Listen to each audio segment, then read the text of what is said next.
Mark Zandi, Moody's chief economist. Mark, thanks for being with us this morning.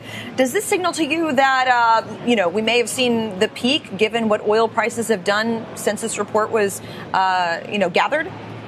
Yeah, I think it's the peak. I mean, oil prices are way in, and gasoline prices are coming in. So, yeah, I think on the top line, that 4% plus is probably the peak. I do think it's a long road back to the Fed's target, though, Leslie. 2% would double that. And there's a lot of other things going on. And I just heard that you're reporting on Apple raising prices for the iPhone. I mean, that goes to the demand for chips, which goes into everything, and it's raising costs. So, I think if you told me a year from now we're still not quite back at the Fed's target, if everything else kind of sticks to script, I'd say that sounds about right. So, yeah, things are inflation's rolling over, but long way back to something we all feel comfortable with.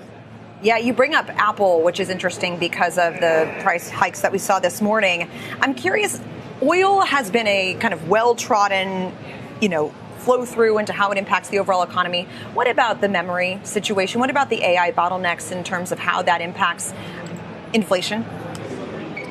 Yeah, I mean, I think it's meaningful. I mean, I think broadly, artificial intelligence AI is juicing up inflation, and you can see it in the higher costs for chips. And then, as I mentioned earlier, chips go into everything. So prices for almost all consumer products are going to go up, or pressure on prices are going to be significant.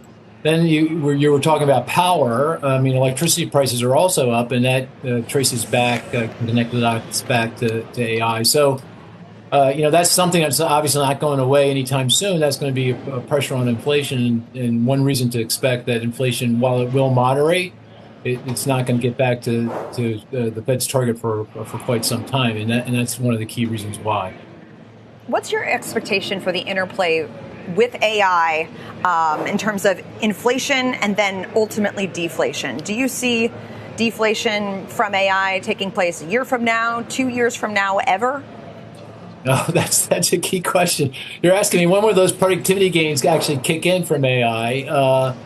They haven't so far, at least if you believe the data. I mean, underlying productivity growth is 2%-ish. That's kind of the average productivity growth we've gotten since World War II. Hard to connect the dots back to any improvement in productivity due to AI.